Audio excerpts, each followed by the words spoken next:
নমস্কার বন্ধুরা, ঐত্রিশ লাইফস্টাইল পরিবারের নতুন আরও একটি ভিডিওতে তোমাদের প্রত্যেককে জানাই আবারও একবার সুস্বাগত। বড়দের জানাই প্রণাম আর ছোটদের জানাই অনেক ভালোবাসা। আশা করি তোমরা যে যেখানে আছো সুস্থ আছো। এখন ঘড়িতে বাজে সকাল 7:15। ঘুম থেকে উঠে ফ্রেশ হয়ে রান্নাঘরে চলে এসেছি আর আজকের ব্লগটা আমি এখান থেকে স্টার্ট করছি। সারাদিন কি করব সবটা তোমাদের জন্য থাকবে, তো তার জন্য প্লিজ তোমরা এই আজকের ব্লগের একদম শেষ পর্যন্ত জুড়ে থেকো। হ্যাঁ, নতুন কিছু বন্ধু ঐত্রিশ লাইফস্টাইল পরিবারের সদস্য হিসেবে এসেছেন, তাদের প্রত্যেককে জানাই মন থেকে অসংখ্য ধন্যবাদ। তোমাদের সাপোর্টে আজকে আমি এই জায়গাটা পেয়েছি। হ্যাঁ, আরও একটা ইনফরমেশান দেওয়ার আছে যে তোমরা আমি লাইভ করেছি, এর আগে লাইভগুলো করেছি তোমরা দেখেছো। তো সেই লাইভে কমেন্ট এসেছিল যে এক দিদি কমেন্ট করেছেন যে বিকেলের দিকে করলে সুবিধা হয়, তো আমি চেষ্টা করব লাইভগুলো বিকেলের দিকেই করার। তার আগে তোমাদেরকে জানিয়ে দেবো কখন লাইভে আসছি, তোমরা প্লিজ সঙ্গে থেকো, পাশে থেকো। লাইভটা চেষ্টা করো জয়েন করার, যদি তোমরা ফ্রি থাকো তবেই। হ্যাঁ, নিজের কাজ ফেলে কখনোই আমি বলবো না, এরকম রিকোয়েস্ট আমি করতে পারি না। তো চেষ্টা করো জয়েন করার যদি সম্ভব হয়। আর যদি তোমাদের কোনো প্রশ্ন থেকে থাকে তোমরা জানিও, অবশ্যই সেখানে কোশ্চেন তোমরা করো, আমি চেষ্টা করব তোমাদের প্রত্যেকটা প্রশ্নের উত্তর দেওয়ার। তাহলে চলো আজকের ভিডিও এখান থেকে শুরু করি। সকাল হতেই কিন্তু বন্ধুরা দেখতে পাচ্ছ চলে এসেছি রান্নাঘরে। আর রান্নাঘরে এসে কিন্তু দাঁড়ানোর কিন্তু বিন্দুমাত্র অবসর নেই। তার প্রথমেই দেখতে পেলে কড়াইয়ে হচ্ছে তেতো হচ্ছে, ওটা পটলের লতি। তো তেতোটা নামিয়ে নিয়ে আর এদিকে আমি মাছগুলোকে বেশ ভালো করে নুন হলুদ দিয়ে ম্যারিনেট করে নিচ্ছি। ম্যারিনেট করে নিয়ে ভেজেই মাছের ঝোলটা ঝটপট করে নিতে হবে। তো দেখতেই পাচ্ছ ঝোল ফুটছে, মানে আমার ঝোল রেডি হয়ে গেছে, জাস্ট মাছগুলো দিয়ে এবার ফুটলে নামিয়ে নেব। আজকের মতো রান্নার পার্ট তো আমার মানে কমপ্লিট হলো মনে হচ্ছে। তো দেখা যাক, পরে যদি আরও ইচ্ছে কিছু করে তাহলে করে নেব। যাই হোক, এদিকে এবার চলে এসেছি কিন্তু বরের লাঞ্চ বক্সটা রেডি করার জন্য। উনি স্নান করতে গেছেন, স্নান টান করে এসে ঠাকুর প্রণাম করে এসে টিফিনটা করবে। টিফিনটা করে কিন্তু অফিসের জন্য বেরিয়ে যাবে। এই সময়টা এত তাড়াহুড়ো থাকে সকালে যে মানে কোন কাজটা আগে করব কোনটা পরে করব সেটা কিন্তু কিছুতেই মাথায় আমার কাজ করে না। এমনও হয় এক একদিন যে সকালে উঠে বিছানাটা যে ঝেড়ে ঝুড়ে পরিষ্কার করে রেখে যাবো, আমার সেটাও হয় না। কোনো দিন একটু দেরিও হয়ে যায় ঘুম থেকে উঠতে। তো সেই জন্য সেই দিনকে একদম চলে যাই সোজা রান্নাঘরে, যেমন আজকে এসেছি। যাই হোক, ওর লাঞ্চ বক্স রেডি করে দিয়ে ও এসেছে, ওকে টিফিনও দিয়ে দিয়েছি। আর এদিকে দেখো চিয়া সিডসটা ভিজিয়ে রেখেছিলাম, টক দই পাতা ছিল, তো ভাবলাম আজকে সকালে টক দই দিয়ে এটা খেয়ে নিই। আর এটা খেলে না পেটটা বেশ অনেকক্ষণ ভরা থাকে। আর হালকা কিছু মানে অল্প করে কিছু টিফিন যদি করে না তাহলেই হয়ে গেল, তার থেকে আর বেশি কিছু দরকার পড়ে না। আর উনি দেখো রেডি হয়ে গেছে, রেডি হয়ে কিন্তু এবার অফিসের জন্য পুরো বেরিয়ে যাবে। ও অফিস বেরিয়ে গেলে তারপরে চলে যাব আমি আমার বাকি কাজগুলো কমপ্লিট করার জন্য। সকাল থেকে রান্নাঘরেই আমার সময়টা কেটে যায় প্রায় 2.5 থেকে 3 ঘন্টা। আর সমস্ত কিছু পরিষ্কার টরিষ্কার করে বেরিয়ে আসতে গেলে তাহলে তো সেই 4.5 ঘন্টা প্রায় লেগেই যাবে। তো এই জন্য আগে রান্না করে ওর অফিসের লাঞ্চ বক্স রেডি করে ও বেরিয়ে যায়, তারপরে বাকি কাজগুলো আমি করি। তো দেখো আবার বসে গেছি সবজি কাটার জন্য। ভাবছি গরমে রাত্রে আবার কি রান্না করব। তো এখন একটা তরকারি করে রাখি যেটা আমার রাত্রে কাজে লেগে যাবে। তাই আমি একদম আলু পটল নিয়ে বসে পড়েছি।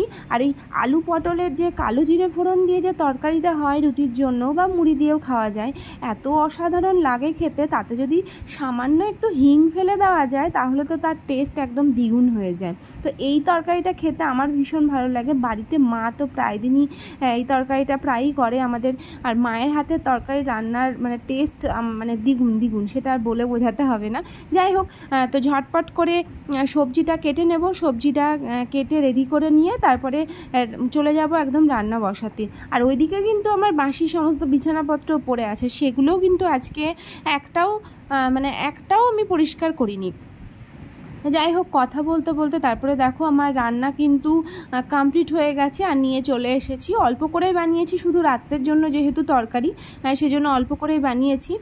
তো এখন রেখে দেবো, তো দুপুরে খাবার টাবার খাওয়ার পরে সমস্ত যা কিছু থাকবে সবকে একদম ফ্রিজে তুলে দেবো।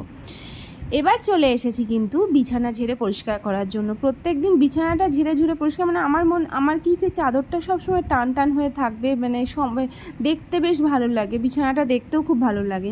যাই হোক, এসেছি যখন তো বিছানাটা আগে ঝটপট করে গুছিয়ে নিই। আর তারপরে তো গতকালকে যে জামা কাপড়গুলো সব মানে শুকিয়েছিল, কেচেছিলাম যেগুলো, সেগুলো সব পড়ে আছে। তো সেগুলো ভাঁজ করা হয়নি, রাত্রে আর ভাঁজ করিনি।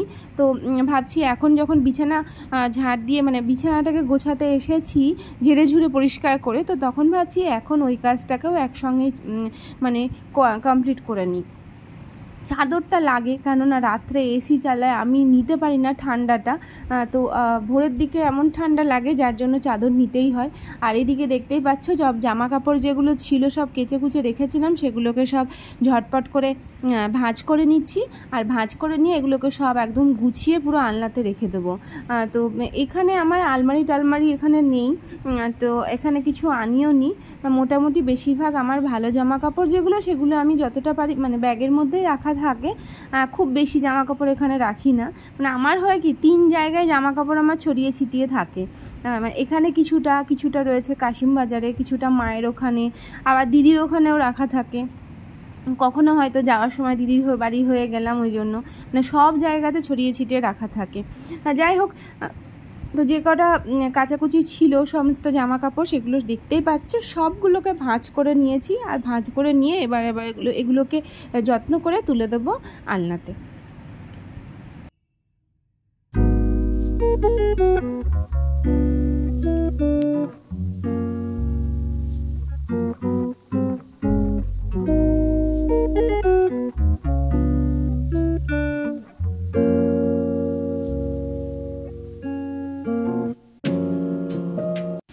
রান্না করার পরে যতক্ষণ না পর্যন্ত এই গ্যাস ওভেন পরিষ্কার করে ধুয়ে মুছে পরিষ্কার করে রাখি, ততক্ষণ পর্যন্ত না মনের মধ্যে কেমন যেন একটা হতে থাকে আমার। মানে এটা কি আমার না তোমাদেরও মনে হয় যে রান্না করার পরে ঝটপটাকে গ্যাস ওভেনটাকে পরিষ্কার করে নিই? তোমরা প্লিজ জানিও। কিন্তু আমার এটা মনে হয় যে যতক্ষণ পর্যন্ত না জায়গাটা পরিষ্কার করছি, ওই তেল চিটচিটে ভাব যেটা থেকে যায় সেটা দেখলেই বিরক্ত লাগে।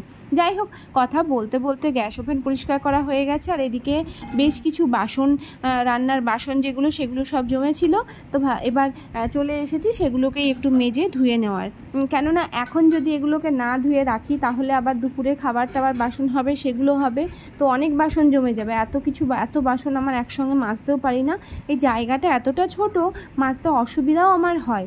তো সেই জন্য আমি কি করি, যখন যেমন বাসন হয় তেমন আমি অল্প অল্প করে সঙ্গে সঙ্গে মেজে ধুয়ে নিই। আর কি হয় যে সঙ্গে সঙ্গে মেজে ধুয়ে নিলে কি হয়, কাজটাও মনে হয় না যে খুব একটা বেশি কাজ, মানে অনেক বেশি কাজ করে ফেললাম, সেটাও মনে হয় না। তো সেই জন্যই দেখো চলে এসেছি বাসন ধুতে। চলো বাসনগুলোকে এবার ঝটপট করে ধুয়ে নিই।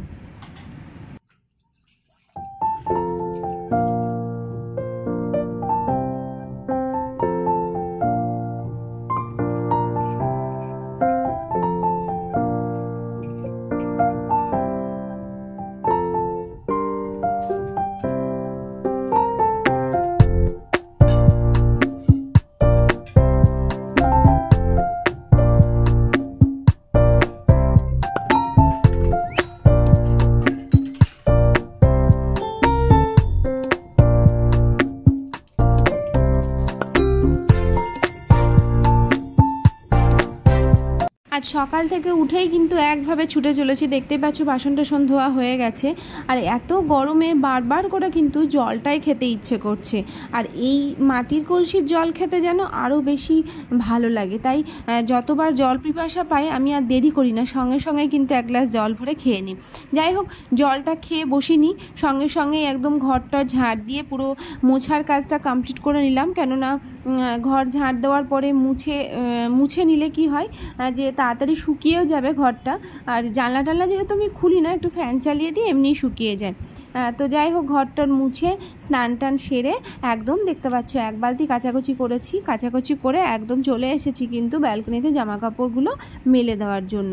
ওর এখন গরমের জন্য প্রত্যেক দিনের ওই টি শার্টগুলোকে না কেচে দিলে কি হয়, ঘামের গন্ধে মানে পরদিনকে পরে যাওয়াটা খুব বাজে রকমের দেখায়, মানে আর পরাও যায় না, আরও যেন বেশি গরম লাগে। তো সেই জন্য জামা কাপড় যেমন যেমন হয় প্রতিদিনই আমি অল্প করে যতটুকু সম্ভব হয় সবটাই আমি কেচে দিই। তো যাই হোক বন্ধুরা, তা চলো এবার ঝটপট করে জামা কাপড়গুলো মেলতে এসেছি, তো মেলাটা কমপ্লিট করে নিই।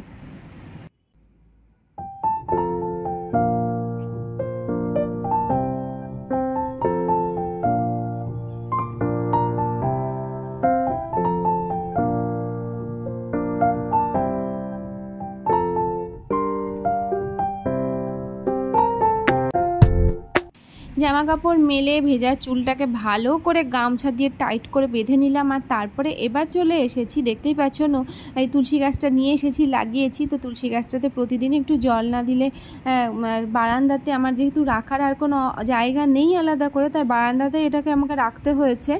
আর প্রচণ্ড রৌদ্রের তাপ বারান্দায়, তাই বারবার করে আমাকে জল স্প্রে করতে হয়, বিশেষ করে বিকেলের দিকে সকালের দিকে জলটা স্প্রে করে দিই, তাহলে গাছটা সতেজ থাকে। পুজো টুজো দেওয়া হয়ে গেছে, আর এবার চলে এসেছি। চুলটা ভীষণই ভেজা ছিল, তো চুলটা আগে ঝটপট করে চুলটা শুকিয়ে নিয়ে দুপুরের খাবার খেতে চলে যাব। আর খাওয়ার পরে চলে এসেছি, দেখতেই পাচ্ছ আবারও বাসন কোসন ধুতে। বেশ কিছু বাসন হয়েছিল, তো ভাবছিলাম প্রথমে ইচ্ছা করছিল না যে এখন ধোবো না, থাক বিকেলবেলা একদম পুরো যখন আসবো আবার রান্নাঘরে তখনই ধুয়ে নেব।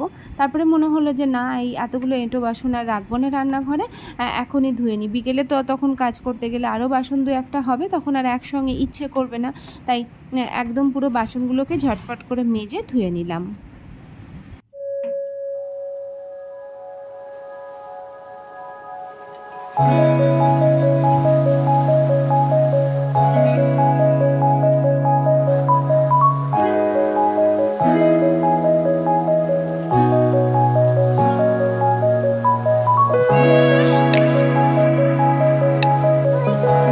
বাসন ধুতে ধুতেই জানলা দিয়ে বাইরে চোখ যেতেই দেখছি যে আকাশে কিন্তু ঘন কালো মেঘ কিন্তু ধেয়ে আসছে। যাই হোক, এটা দেখে একটু হলেও শান্তি, যে হয়তো একটু হলেও ঝড় বা বৃষ্টি কিছু হবে।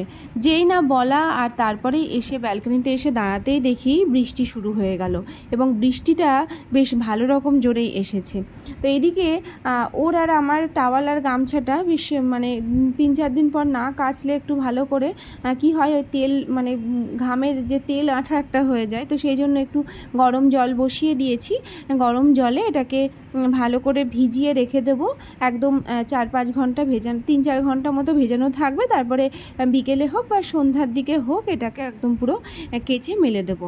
আর তাতে কি হয়, গরম জলে ভিজিয়ে রাখলে জিনিসটা খুব তাড়াতাড়ি পরিষ্কারও হয়ে যায় এবং খুব ভালো পরিষ্কার হয়। এই জন্য আমি যখনই আমি টাওয়াল বা গামছা কাচি, আমি গরম জলে ভিজিয়েই কাচি।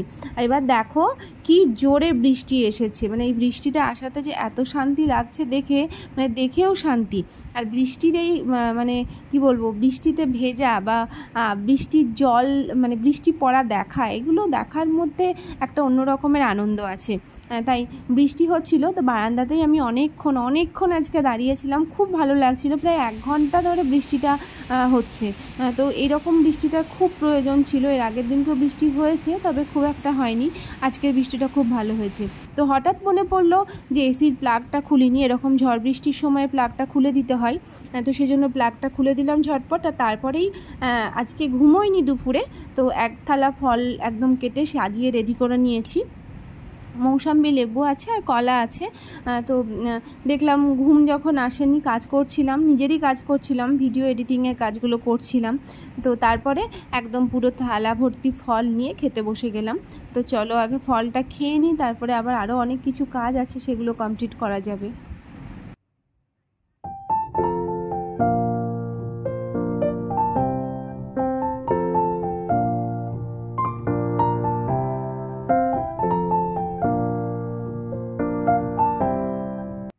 সন্ধ্যা হতেই এবার কিন্তু ঠাকুরের কাছে সন্ধ্যাদীপ দেওয়ার জন্য চলে এসেছি।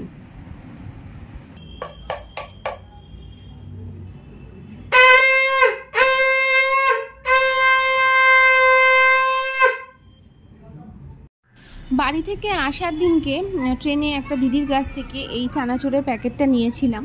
তো এটা রাখা ছিল, রাখা মানে ঘরে একটা চেয়ার আছে, চেয়ারের ওপরে আমি রেখে দিয়েছিলাম, সেখানে লক্ষণ রেখা দেওয়া ছিল। তো তারপরেও দেখো এত পিঁপড়ের উৎপাত এখানে, মানে কোনো জায়গাতে কোনো কিছু রাখার উপায় নেই। যদি একটা দিন একটুখানি মানে কি বলবো চোখ না যায় সেখানেই দেখি পিঁপড়েতে একদম পুরো মানে যাচ্ছে তাই অবস্থা। চালের মধ্যে পিঁপড়ে, ময়দাতে পিঁপড়ে, সবেতে খালি পিঁপড়ে লেগেছে। আমি প্রত্যেক মানে দুদিন অন্তর আমাকে ওই লক্ষণ রেখা চারপাশে দিয়ে বেড়াতে হয়। তো যাই হোক, এত পিঁপড়ে ধরেছিল, তো ওই জন্য চানাচুরটাকে একদম পুরো থালাতে ঢেলে নিয়ে পিঁপড়েগুলোকে পুরো বেশ কিছুক্ষণ মানে কি বলবো নাড়াচাড়া করার পরে পিঁপড়েগুলো সব বেরিয়ে গেল। আর এটাকে একটা কন্টেনারে ভরে নিলাম। কন্টেনারে ভরে নিয়ে এবার এটাকে আবার আমাকে লক্ষণ রেখা দিয়ে রাখতে হবে। কি যে জ্বালা না, মানে বলে বোঝাতে পারবো না। তোমাদেরও কি বাড়িতে এইরকম পিঁপড়ে হয়? এখানে যেন ওই টপ ফ্লোরে থাকি, তারপরেও এত পিঁপড়ের উৎপাত। যাই হোক, চানাচুর তোলা হয়ে গেছে, আর এবার চলে এসেছি চা খাওয়ার জন্য, কেননা সন্ধ্যা হয়েছে। চা মন করছে। এবার চাটা যদি আমি নিজের মানে না বানিয়ে খাই, তাহলে আবার নিজের সঙ্গে ভীষণ অন্যায় হয়ে যাবে। যাই হোক, চাটা খাওয়ার পরে বন্ধুরা এবার আমি রেডি হয়ে নিয়েছি।